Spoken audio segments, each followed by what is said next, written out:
వరదల్లో చిక్కుకున్న ప్రజలందరికీ కూడా ఆపన్నాస్తం అందించాలనే ఉద్దేశంతో ఏదైతే చంద్రబాబు నాయుడు గారు ఆదేశాలు ఇచ్చారో గత 3 రోజులుగా మరి మంత్రివర్యులు పార్థసారథి గారి ఆధ్వర్యంలో రమారమి 10 వార్డులు తిరగడం జరుగుతుంది.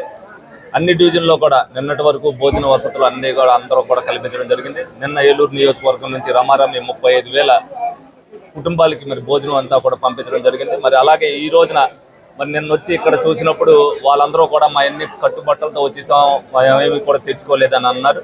అందుకని వాళ్ళకి దుప్పట్లు టవల్లో ఇస్తే బాగుంటుందన్న ఉద్దేశంతో మరి ఏలూరు నియోజకవర్గం నుంచి 1000 కుటుంబాలకు సంబంధించి దుప్పట్లు కానీ టవళ్ళు కానీ అలాగే బిస్కెట్లు కానీ బ్రెడ్ కానీ ఏదైతే కొద్దిగా నిల్వ ఉంటుందో 1 రోజు 2 రోజులు వాళ్ళకి ఏ ఇబ్బందులు ఉండకూడదన్న ఉద్దేశంతో అవి పురమాయించడం జరిగింది. వాళ్ళ నీళ్లు తగ్గిపోయినాయి.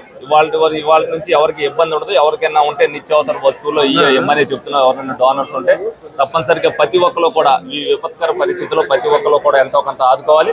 అందరం కూడా తెలుగుదేశం పార్టీ కార్యకర్తలు కానీ జనసేన కార్యకర్తలు కానీ నాయకులు కానీ మంత్రులు కానీ అలాగే ఏదైతే చంద్రబాబు నాయుడు గారు లోకేష్ గారు మానిటరింగ్ చేసి అన్ని చోట్ల కూడా ఏ ఇబ్బందులు జరగకుండా చూడాలంటున్నారో అందరం కూడా వాళ్ళందరినీ కూడా ఏ ఇబ్బందులు లేకుండా చూసుకున్నా తప్పనిసరిగా ఇటువంటి సమయంలో ప్రతి ఒక్కరు కూడా ఆదుకోవాలని చెప్పి అందరినీ కూడా కోరుకోవడం జరుగుతుంది.